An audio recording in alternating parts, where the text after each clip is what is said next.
तो बिना किसी देरी के कहानी शुरू करते हैं। दोस्तों, एक व्यक्ति एक मार्ग में बहुत तेजी से आगे बढ़ रहा था।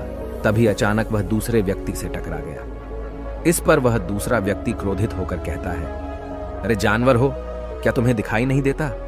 एक सांड की तरह लगातार आगे बढ़ते जा रहे हो। इस पर पहला व्यक्ति कहता है, काश आप जो कह रहे हैं वही सत्य होता, लेकिन दुर्भाग्यवश मैं एक मनुष्य हूं। उस पहले व्यक्ति के मुख से यह सुनकर उस दूसरे व्यक्ति का क्रोध शांत हो गया। वह उस पहले व्यक्ति से कहता है, लगता है तुम बहुत दुखी हो, वरना सौभाग्य की बात को दुर्भाग्य न कहते, क्योंकि एक इंसान का जन्म पाना तो बड़े ही सौभाग्य की बात है। मनुष्य का जीवन बड़ी कठिनाइयों से मिलता है और तुम हो कि एक जानवर होना चाहते हो। तभी वह पहला व्यक्ति कहता है, मित्र, क्या आपने कभी किसी जानवर को आत्महत्या करते हुए देखा है? क्या आपने कभी किसी जानवर को किसी दूसरे जानवर को धोखा देते हुए देखा है? क्या आपने किसी जानवर को अपने अतीत या फिर अपने भविष्य के लिए परेशान होते हुए देखा है? ऐसे में मनुष्य का जीवन भला सौभाग्य की बात कैसे हो सकती है? इससे अच्छा तो पशुओं का जीवन ही है। हम मनुष्य तो पशुओं से भी गए गुजरे हैं। उस पहले व्यक्ति की यह सारी बातें सुनकर वह दूसरा व्यक्ति कहता है, लगता है तुम बहुत दुखी हो, तुम्हारे जीवन में बहुत बड़ी समस्या आ पड़ी है। यदि ऐसा है तो तुम्हें इसका समाधान महात्मा बुद्ध के पास मिल जाएगा, तो वहां जाओ। तभी पहला व्यक्ति कहता है कि कौन है? क्या कोई साधु है, महात्मा है, ऋषि मुनि है, पंडित है? अगर वह इनमें से हैं तो इनमें से कोई भी मेरी मदद नहीं कर सकता। मैं ऐसे कई लोगों से मिल चुका हूं और इनके पास मेरी समस्या का कोई समाधान नहीं है। इस पर वह दूसरा व्यक्ति कहता है, वह इनमें से तो नहीं है, लेकिन वह क्या है यह मैं भी नहीं जानता। बस मैं इतना ही जानता हूं कि जो भी उनके पास जाता है उनकी सभी समस्याओं का समाधान वह बड़ी सरलता से कर देते हैं। जो भी उनके पास आता है वह अपने सारे दुख दर्द वहीं पर छोड़कर चला आता है। उस दूसरे व्यक्ति की बात सुनकर पहले व्यक्ति को लगा कि उसे भी महात्मा बुद्ध से मिलना चाहिए। उसने उस दूसरे व्यक्ति से कहा, ठीक है भाई, अगर तुम कहते हो तो मैं एक बार उनसे भी मिल लेता हूं, उन्हें भी देख लेता हूं कि आखिर ऐसी क्या बात है जो लोगों की समस्याओं का समाधान बड़ी सरलता से कर देते हैं। इतना कहकर वह व्यक्ति अगले ही दिन महात्मा बुद्ध से मिलने के लिए निकल पड़ा। लगातार 3 दिन की यात्रा करने के बाद आखिरकार वह महात्मा बुद्ध के पास जा पहुंचा। जब वह महात्मा बुद्ध के करीब पहुंचा तो उसने देखा कि महात्मा बुद्ध अपने सभी शिष्यों को उपदेश दे रहे थे। महात्मा बुद्ध कह रहे थे, इस पृथ्वी पर उपस्थित हर किसी का जीवन बहुत कीमती है, परंतु मनुष्य जीवन अनमोल है। इसका उपयोग कर मनुष्य जीवन के उच्चतम शिखर तक पहुंच सकता है और इसी मनुष्य जीवन के कारण हम मनुष्य पशुओं से नीचे भी आ सकते हैं। महात्मा बुद्ध का यह उपदेश समाप्त होते ही वहां पर जो भी लोग बैठे हुए थे वह वहां से चले गए। तभी वह व्यक्ति महात्मा बुद्ध के करीब पहुंचा और वह महात्मा बुद्ध को प्रणाम करके कहता है, हे बुद्ध, आप कहते हैं कि हम मनुष्य का जीवन अनमोल है। आखिर हम मनुष्य के जीवन में ऐसी क्या बात है? हम मनुष्य के जीवन में कीमती जैसा क्या है? हम चिंता करते हैं, परेशान रहते हैं, हम अपने भविष्य के लिए हमेशा चिंतित रहते हैं। ऐसे ही हजारों प्रकार की समस्याएं हम मनुष्य के जीवन में चलती रहती हैं। लेकिन आप क्या जाने, आप तो एक साधु हैं, आपने तो ये सारी चीजें त्याग दी हैं और इसीलिए शायद आप ये सारी बातें बड़ी आसानी से कह सकते हैं। मुझे तो यही लगता है कि मनुष्य का जीवन बहुत ही कठिन है, हमें इसे समाप्त कर लेना चाहिए। आपने कभी किसी पशुओं को देखा है ना, तो वह चिंता करते हैं, ना ही उन्हें किसी तरह की तकलीफ होती है, ना ही वह कोई परेशानी में रहते हैं। वह तो अपना जीवन मौज मस्ती में जीते हैं, ना ही उन्हें अपने भूतकाल की चिंता होती है और ना ही भविष्य की। ना ही वह किसी को धोखा देते हैं और ना ही किसी से शिकायत करते हैं। वह तो बस अपना जीवन जीते रहते हैं और वहीं पर दूसरी तरफ हम मनुष्य का जीवन ठीक इसका उल्टा है। मुझे तो यही लगता है कि मनुष्य का जीवन पशु के जीवन से भी बदतर है। मनुष्य जीवन एक श्राप है जो हमें मिला है। ऐसे में आपको मनुष्य जीवन में ऐसी क्या विशेषताएं नजर आती हैं जो आप लोगों को झूठ बताते रहते हैं कि हम मनुष्य का जीवन बहुत कीमती है, बहुत मूल्यवान है। इस दौरान महात्मा बुद्ध उस व्यक्ति की सारी बातें ध्यानपूर्वक सुन रहे थे और वह उसकी मनोदशा को समझ रहे थे। आखिर में महात्मा बुद्ध मुस्कुराते हुए उस व्यक्ति से कहते हैं, भंते, तुम अपने जीवन के संघर्षों से भाग रहे हो। यदि तुम संघर्ष करोगे ही नहीं तो जीवन सफल कैसे बनेगा? और जब हम संघर्षों से भागते हैं तो हमारा जीवन दूसरों के अधीन हो जाता है और फिर हमें दूसरों के अनुसार ही चलना पड़ता है। इसलिए हमें अपने जीवन के लिए संघर्ष तो करना ही पड़ता है। महात्मा बुद्ध के मुख से यह सुनकर वह व्यक्ति बहुत अचरज में पड़ गया। उसने तुरंत ही महात्मा बुद्ध को प्रणाम किया, उनके चरणों में जा गिरा और उनसे कहने लगा, हे बुद्ध, आपको कैसे पता चला कि मैं अपने जीवन में संघर्षों से भाग रहा हूं, उनसे बचना चाहता हूं? मेरे जीवन में जब भी कोई समस्या खड़ी होती है तो मैं उसका सामना नहीं कर पाता, बल्कि मैं उसे छोड़कर भाग जाना चाहता हूं। आगे महात्मा बुद्ध उस व्यक्ति से कहते हैं, तुम्हें लगता है कि पशुओं का जीवन हमसे लाख गुना अच्छा है, क्योंकि वह अपना जीवन खुद समाप्त नहीं कर सकते, क्योंकि वह किसी को धोखा नहीं देते और न ही आने वाले भविष्य की चिंता करते हैं। इसका मतलब यह तो नहीं कि पशुओं के जीवन में कोई संघर्ष नहीं है। पशुओं के जीवन में तो जन्म से लेकर मृत्यु तक संघर्ष ही होता है। जब वह छोटे होते हैं तो उनकी जान को खतरा होता है, वे अपनी जान बचाने के लिए संघर्ष करते हैं। जैसे जैसे बड़े होते हैं तो उन्हें अपना पेट भरने के लिए संघर्ष करना पड़ता है, फिर चाहे उनके सामने कोई भी क्यों ना हो, फिर चाहे उनके सामने कितनी भी बड़ी परिस्थितियां क्यों ना हो, वे संघर्ष करने से कभी पीछे नहीं हटते। लेकिन हम मनुष्य छोटे छोटे संघर्षों से डर जाते हैं। अगर हम उन पशुओं की तरह अपने जीवन में संघर्ष करने लगें तो मनुष्य का जीवन अपने आप ही सफल हो जाएगा। इतना संघर्ष अगर एक मनुष्य अपने जीवन में कर ले तो वह जो चाहता है वह कर सकता है, उसे पा सकता है।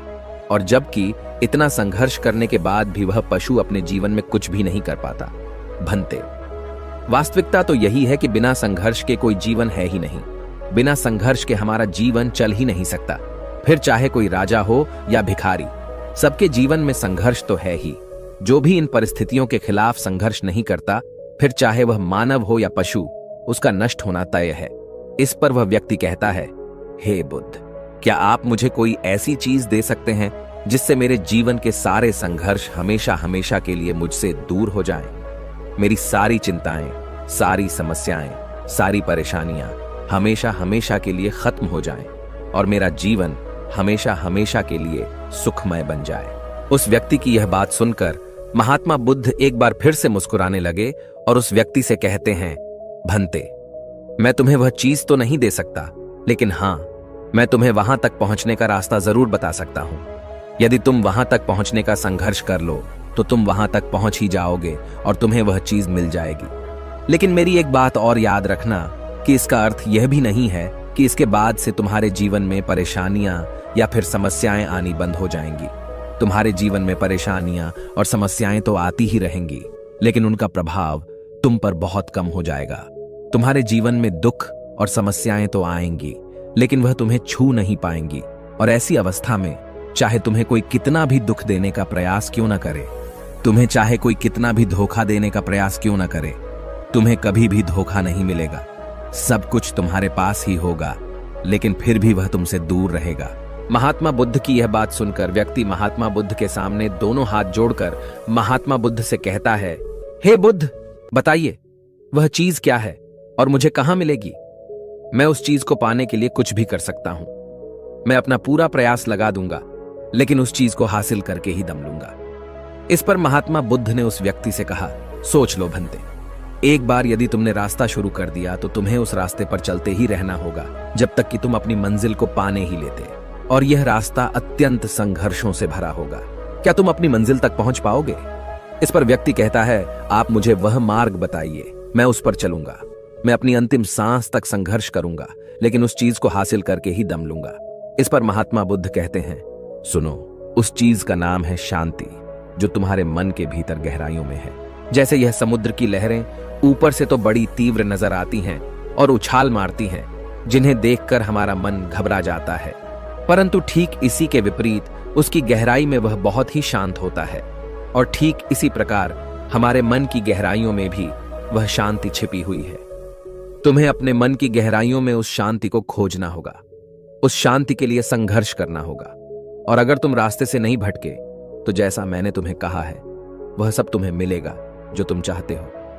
महात्मा बुद्ध के मुख से यह सुनकर वह व्यक्ति कहता है, हे तथागत, मैंने तो सोचा था कि आप मुझे कोई ऐसी वस्तु बताएंगे जिसे मैं किसी भी हालत में खोज लूंगा और उसके बाद मेरा जीवन सुखमय बन जाएगा। इस दुनिया में ऐसी कोई चीज जिसे खोजा नहीं गया, उसे तो खोजा जा सकता है, लेकिन मैं अपने मन के भीतर कैसे जा सकता हूं?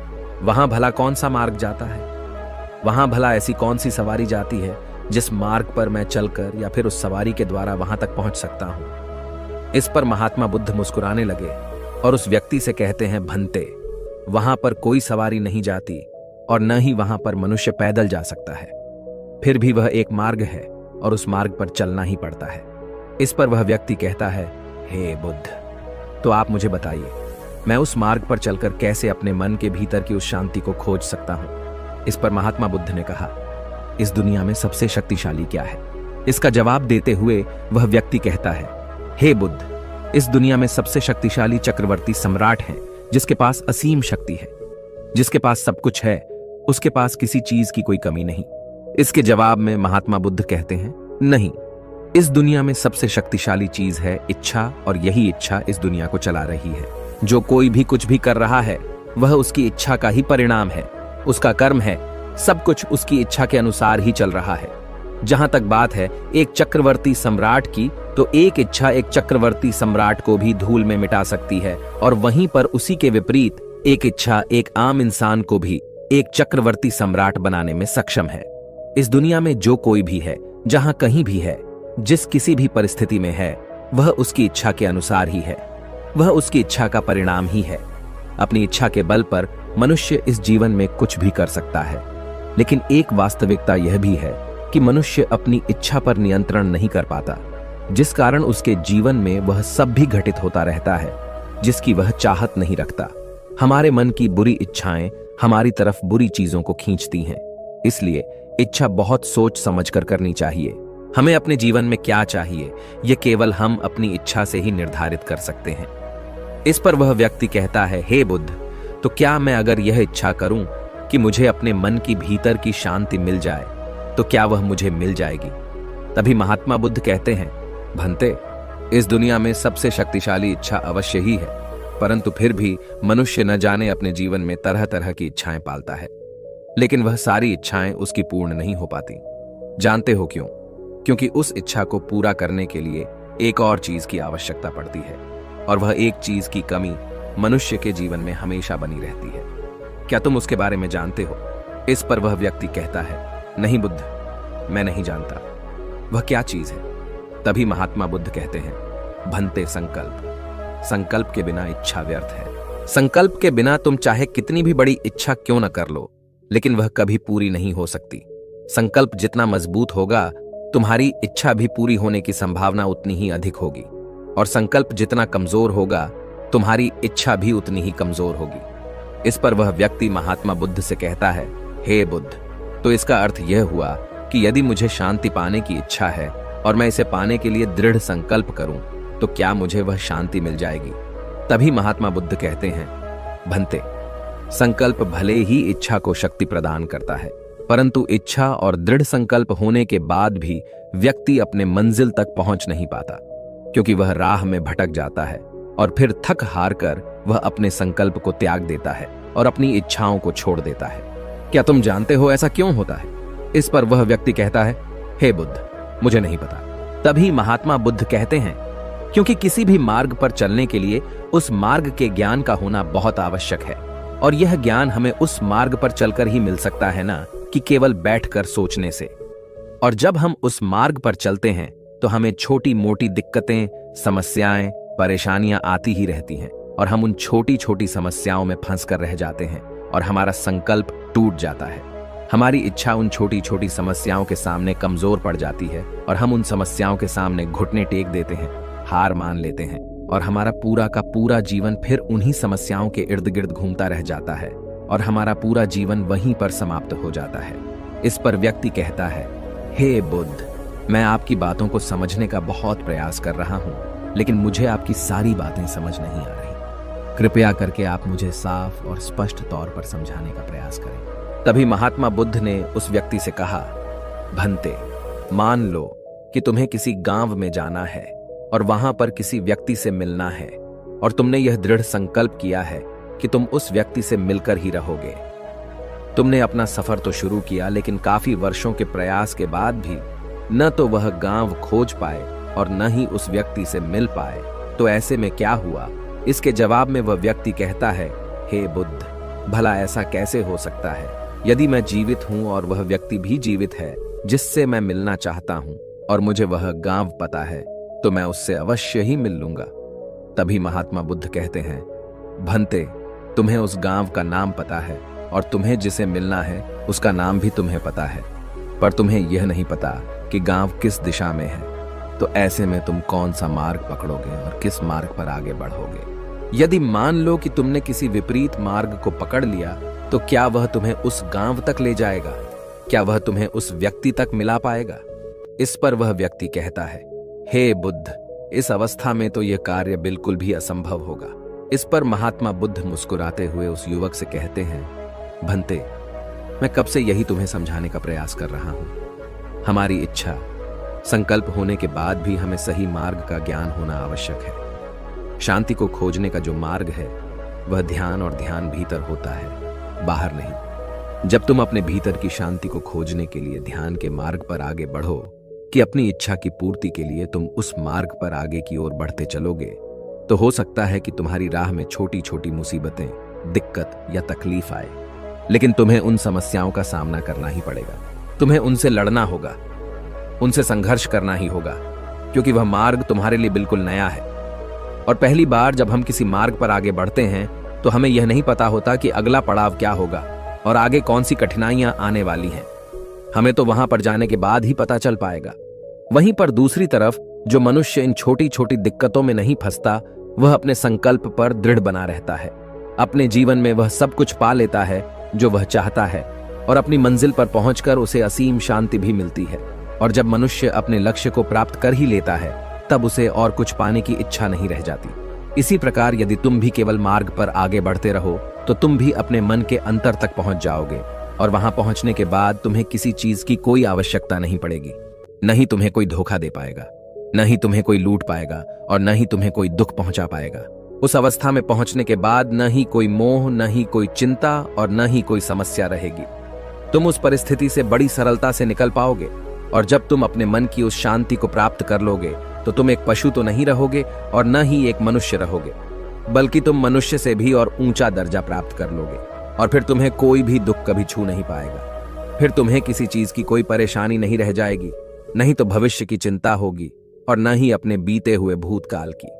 तुम तो बस अपनी शांति में मग्न रहोगे, और तुम्हें किसी प्रकार का दुख कभी छू तक नहीं पाएगा। महात्मा बुद्ध की यह बात सुनकर वह व्यक्ति महात्मा बुद्ध के चरणों में गिर पड़ा और महात्मा बुद्ध से कहता है, हे बुद्ध, आपकी सारी बातें सत्य हैं, मैं आपकी सारी बातें समझ चुका हूं, लेकिन फिर भी मेरे मन में एक दुविधा है। मेरे पास क्या ऐसी कोई चीज नहीं रख सकता जिससे मेरी सारी दुख, सारी तकलीफें, सारी कठिनाइयां हमेशा हमेशा के लिए दूर हो जाएं? इस पर महात्मा बुद्ध मुस्कुराते हुए कहते हैं, भंते, यदि तुम बाहरी दुनिया से कुछ अपने पास रखना चाहते हो, तो तुम उस शांति को पाने का प्रयास छोड़ ही दो, क्योंकि तुम कुछ ऐसा पाना चाहते हो जिससे तुम्हारी समस्याएं कभी समाप्त नहीं होंगी, बल्कि और बढ़ती चली जाएंगी, क्योंकि तुम्हारी समस्याओं का समाप्त होना संभव ही नहीं हो पाएगा। और जानते हो ऐसा क्यों है? इस पर वह व्यक्ति कहता है, हे बुद्ध, पर ऐसा क्यों? इसका जवाब देते हुए महात्मा बुद्ध कहते हैं, भंते, क्योंकि बाहर तो पहले से ही शांति है, चारों ओर केवल शांति ही शांति है। हमें तो बाहर की शांति नजर आती है, लेकिन हमारे भीतर की शांति हमें नजर नहीं आती। और जो शांति हम बाहर की ओर देख रहे हैं, वह बाहर नहीं बल्कि हमारे भीतर ही है। इसलिए जब तक तुम अपने अंतर को ठीक नहीं कर पाओगे, तब तक तुम बाहर कुछ भी नहीं कर सकते।